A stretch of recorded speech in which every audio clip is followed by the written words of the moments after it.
My younger brother David turned my life into a nightmare, and even crossed a line by getting my wife pregnant. Now he's asking for my help, after our parents disowned him and left me their $2 million inheritance. To understand how we got here, let's go back to the start of this toxic relationship. David has always carried an inexplicable grudge against me. If you think it's fueled by jealousy, you'd be mistaken. He was the favored child, not me.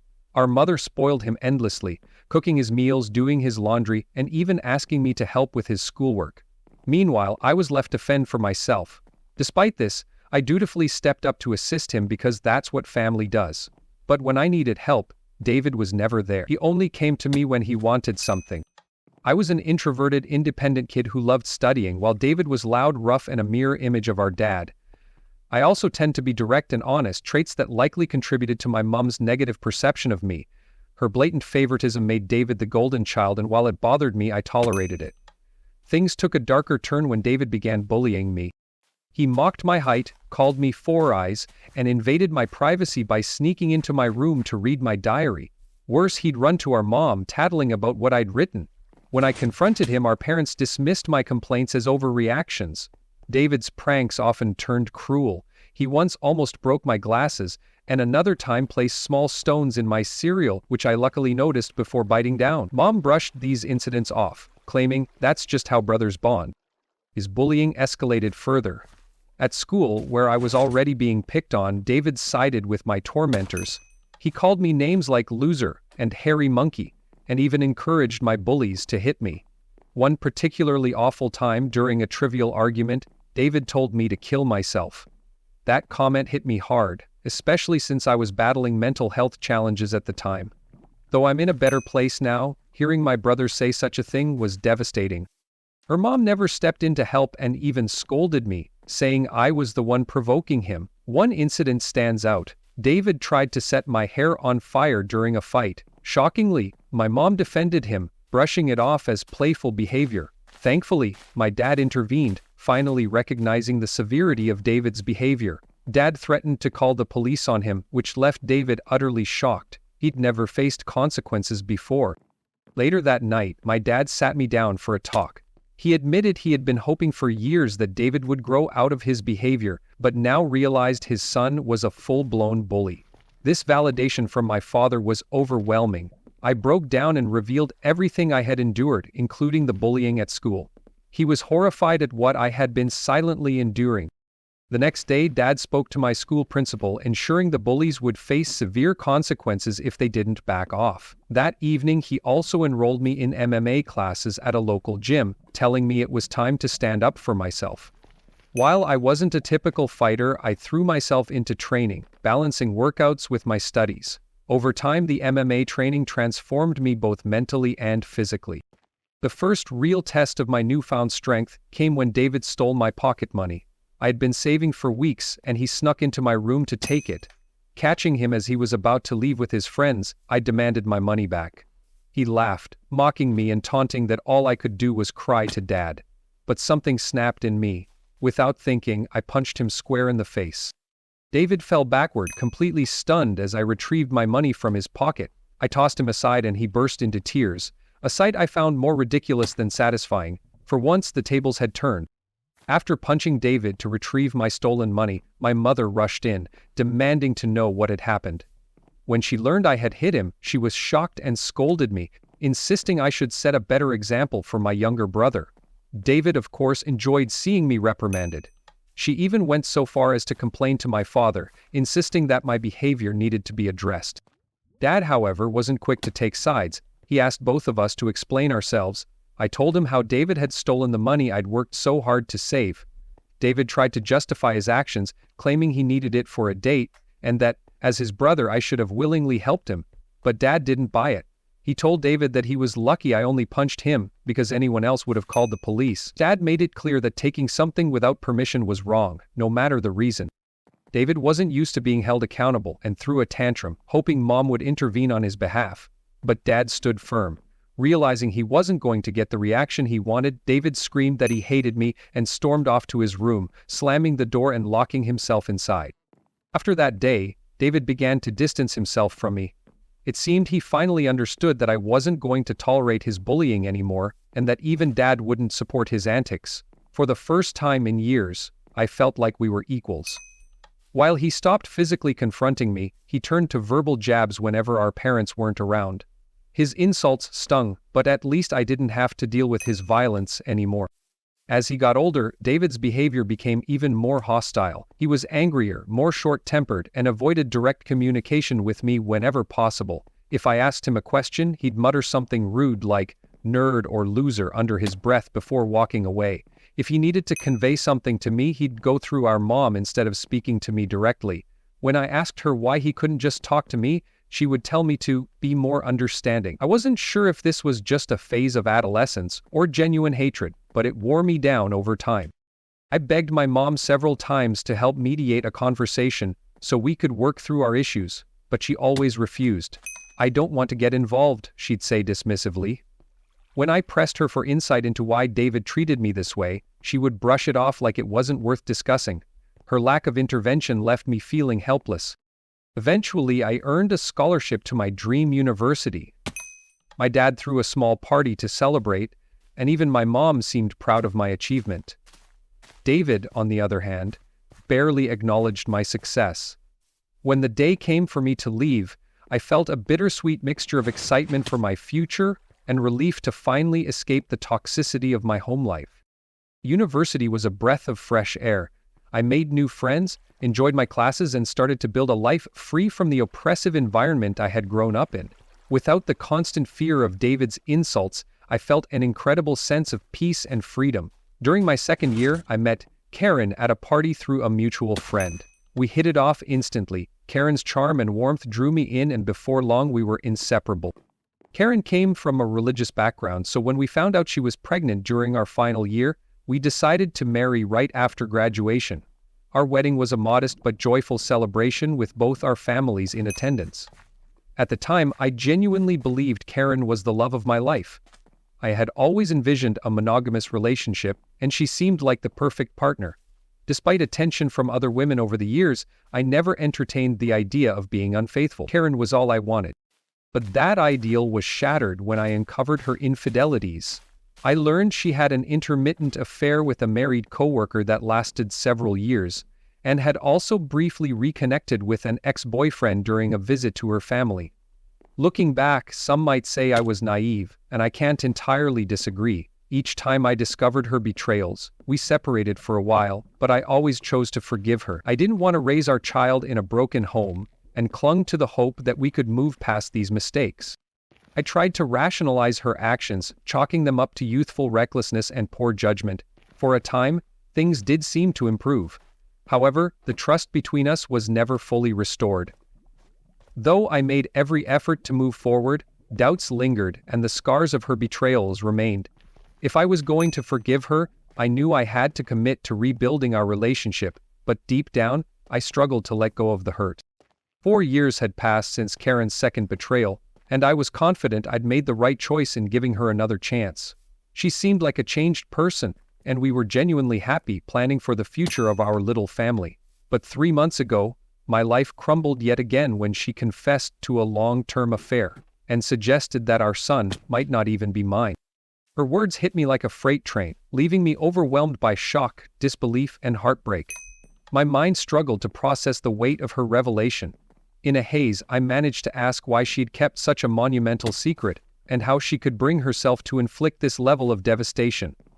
Her response was disturbingly cold and detached, as if she had no grasp of the pain she was causing. The vague answers she gave only deepened my confusion, and left me drowning in uncertainty about the life I thought we had built together. Determined to uncover the truth, I pressed her relentlessly. I had to know the identity of the man who might actually be my son's father. After a long, tense silence, Karen finally admitted the unthinkable. It was David. My heart sank as I stared at her, stunned into silence. I struggled to form words but managed to ask how this had even happened. Karen explained that their relationship had begun innocently enough when I introduced her to my family. She had stayed with us over the holidays, from Thanksgiving to New Year's. David, who was usually cold and dismissive toward me, had been unusually polite and welcoming toward her. I'd been relieved at the time, happy that she didn't feel out of place. Karen had spent a lot of time with my mom trying to integrate into the family. Noticing the tension between David and me, she asked about our relationship, and I had opened up to her about the years of animosity and hurt. She sympathized but wanted to help bridge the gap, so she started involving David in our plans. Whenever we watched a movie, she invited him and let him pick the film. I remember her and David playing video games together, but I never thought much of it. Karen told me that David had eventually opened up to her about a tough breakup he'd been through recently. Feeling vulnerable, he started flirting with her. She admitted that while it began as harmless banter, things eventually spiraled out of control. The thought of my wife and brother together turned my stomach. Karen claimed she felt guilty afterward and had abruptly left for home before New Year's, despite my efforts to convince her to stay. Back at college, she acted as though nothing had happened, cheerful and unaffected. I hadn't suspected a thing. 2 weeks later, Karen found out she was pregnant. She confessed that she didn't know whether the baby was mine or David's. With no way to prove it, she decided to stay with me, believing I was the more dependable brother. That revelation shattered me. The son I had loved and raised might not even be my own. I asked Karen if her relationship with David had ended after that. Her face fell, and she admitted that it hadn't. They had kept in touch, claiming their chemistry was undeniable. She confessed to sneaking away with him, lying to me about working late, and even turning half of her business trips into romantic getaways with David. When I asked why she had married me if she still wanted my brother, Karen said she hadn't wanted to end the marriage. She described me as a wonderful father and believed staying with me was best for our son. She said she had made a mistake and didn't know how to stop. I told Karen I appreciated her honesty but that I couldn't stay. Calmly, I began packing my belongings. She burst into tears, begging for forgiveness and expecting me to explode in anger. Instead, I kept silent, continuing to gather my things. Karen accused me of not fighting for her, claiming that love meant working through mistakes because no marriage was perfect. When I remained unmoved, she switched tactics, pleading that our son would suffer from a broken home. I reminded her, with as much composure as I could muster, that I might not even be the boy's father. This made her cry harder, accusing me of cruelty. It became painfully clear that Karen believed nothing I could learn or endure would ever push me to leave, and maybe she thought that because in the past I had let so much slide. Deep down I realized that while I loved her, much of it was tied to the life I thought we had, a shared history since college and the belief that we were raising a child together. That illusion had finally shattered, and I couldn't pretend anymore. Karen kept pleading, saying it wasn't too late to fix things, but I couldn't bring myself to believe her. Her words felt empty, and my patience had run out.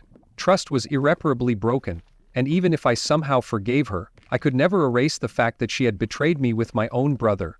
While I've always believed in forgiveness and second chances, this was far beyond what I could tolerate. Leaving her sobbing at the doorstep, I checked into a hotel to clear my head. The next day I went straight to my parents' house and told them everything. About Karen's long-term affair with David, and how they'd been secretly seeing each other for years. Their shock was palpable. My mother, ever protective of David, initially tried to defend him, insisting that her perfect boy could never do such a thing to his own brother. Determined to make her see the truth, I told them to keep quiet while I called David in their presence. When David picked up, I confronted him directly about the affair. At first he flat out denied it, feigning innocence and trying to sound offended. But when I told him Karen had confessed everything, he shifted tactics, attacking her character and calling her names. He smugly claimed it wasn't his fault if women found him attractive, and dismissed me as the lesser brother. His arrogance boiled my blood, but I stayed calm. I told him I would expose him to everyone for what he had done. David laughed, mocking me. "No one will believe you," he said. "I'm the golden child in this family." I couldn't help but scoff at his audacity and thanked him sarcastically for confirming the truth. That's when it hit him. Our parents had heard the entire conversation. The smugness in his voice vanished, replaced by stammering and desperation as he tried to explain himself. My mother, who had always been David's staunchest defender, was visibly shaken. Still in shock, she demanded an explanation. David's excuses were weak and pathetic, blaming Karen, me, and even circumstance. But the more he tried to shift the blame, the more his image crumbled.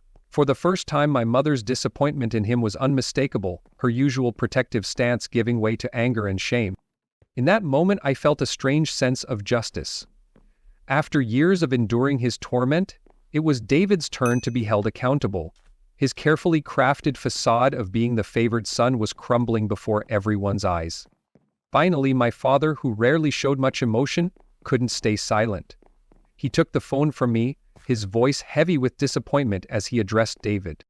"David," he began, "what you've done isn't just a betrayal of your brother, it's a betrayal of this entire family. You slept with your brother's wife, carried on with her even after they married, and thought you could get away with it.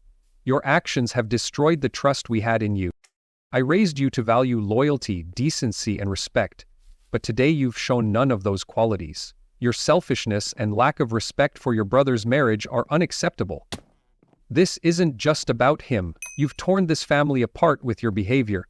Your mother and I are partly to blame for enabling you all these years, but it ends now. As of today, you're cut off. I'll no longer pay your university fees or fund your lifestyle. If you think you're such a man, let's see how you manage on your own without my money." David was stunned into silence. I stayed calm, though a part of me had wanted to yell and lash out. Watching my father deliver the punishment David so richly deserved was vindication enough. For years, David had underestimated the consequences of his actions, but now he was facing the full weight of them.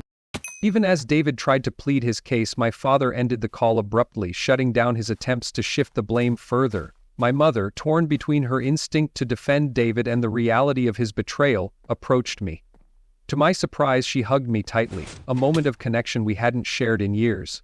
In that embrace, there was an unspoken apology, a tacit acknowledgement of all the times she hadn't believed me. "I'm sorry," she whispered, her voice trembling. For the first time, I felt truly vindicated, the years of doubt and neglect giving way to long overdue recognition and support. With my father's help, I hired a lawyer to begin the divorce process. Karen and her lawyer tried to play dirty, pushing for alimony on the grounds that I earned more, but her affair with David weighed heavily in my favor, undermining her claims. A paternity test confirmed the worst. David was the biological father of the child I had loved and raised. The revelation was crushing, worse than any of Karen's betrayals. The boy I had thought of as my son, the child I had cherished, wasn't mine. The pain of that truth was indescribable. My love for him had been genuine, and the realization that he wasn't truly my son only deepened the sense of betrayal and loss. Karen continued begging me to visit Henry, arguing that he shouldn't be punished for the circumstances of his birth. But every time I thought about him, all I could see was David, and I couldn't bear it. After my divorce was finalized, a weight lifted from my shoulders and I moved into a small bachelor pad. Living alone felt strange at first.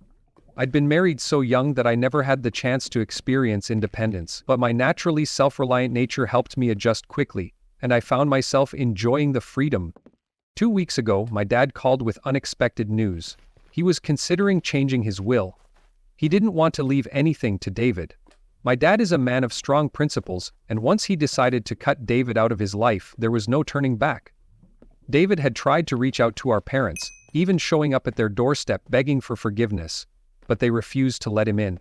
Even my mother, who had always caved to David's tantrums, seemed to have reached her limit. While I knew it was hardest for her, she didn't budge. David never once contacted me to apologize, showing no true remorse for what he had done. The only reason he seemed upset was because he had been cut off financially. My dad explained that he planned to leave everything to me, ensuring David couldn't contest it later. In a move that felt poetic, Dad decided to leave David exactly $1, a clear message. My eyes widened when I realized what this entailed. The total assets, including my dad's retirement funds, life insurance, and property, came to nearly $2 million. The only stipulation was that if my dad passed before my mom, she would continue living in their house, even though it would legally belong to me. I had no issue with that. I wanted to ensure my mom was cared for in her final days. Somehow David found out about this change. Unable to get through to our parents, he called me yesterday, desperate to make amends. He explained that Karen had been pestering him for child support since the paternity test confirmed Henry was his. Struggling to pay his college fees and find work, he begged me to help him convince our parents to forgive him. I couldn't help but laugh bitterly. I reminded him that he had brought all this upon himself by sleeping with my wife and fathering her child. David tried to argue that Karen was just as much to blame, and I agreed. I told him I had divorced her, leaving her entirely his responsibility now. Don't call me to complain about her or Henry, I said coldly. You made this bed, you lie in it. David's tone shifted, and he began raising his voice, but I cut him off. You're no longer the golden child, David. You're the black sheep of this family, the one who slept with his brother's wife. Don't forget that. That seemed to break him. For the first time in years, I heard David cry. He admitted that everyone, our grandparents, cousins, and relatives, had turned their backs on him. While it was true, I no longer cared. I told him we were done and not to contact me again, as I no longer considered him my brother. Since that conversation, his voice and his tears have lingered in my mind. Despite everything, hearing him so broken stirred something in me. A part of me wonders if I should speak to our parents on his behalf, but another part feels he has to live with the consequences of his actions. Many of you have asked why I no longer have contact with Henry and have called me cruel for cutting him out of my life. To clarify, this isn't a situation where I'm refusing to raise a stepson. I was led to believe Henry was my biological child, only to discover he's actually David's. That revelation broke me. I cried for days, torn apart by the betrayal. The primary reason I don't want to see Henry is that I need Karen out of my life entirely. If I keep contact with him, she'll inevitably find a way to re-enter my world. I know some may find this selfish, but I need to prioritize my mental health and space. Most of you guessed correctly, it was my mother who told David about the changes to my dad's will. When I confronted her in front of my father, she broke down, saying I had punished David enough, and that he deserved another chance. My dad, however, stood firm. He told her that if she believed David's actions were forgivable, their marriage would be over. I cannot forgive such a betrayal, and if you do, I can't stay married to you, he said firmly. That silenced her. He also warned that if she ever contacted David again and he found out, she'd have to pack her bags and leave. My dad is a stubborn man, and I doubt she'll test his resolve again. It's been 5 months since my last update, and my relationship with my parents has greatly improved. My dad and I golf every weekend, and he treats me more like a friend than a son. While my mom misses David, she's stayed away from him. The last I heard, David had dropped out of college because he couldn't afford the fees. He and Karen are now living together, raising Henry while David works part-time as a mechanic. I don't discuss David with my parents, and they don't bring him up. For those asking, I'm doing well. I was promoted at work 2 months ago and my salary has significantly increased. I haven't started dating again. I feel like I need more time to heal. Therapy has been helpful and I'm optimistic about the future. Thank you for watching. Don't forget to like, comment where you're watching from, subscribe and share this video. Stay tuned for more shocking real-life stories.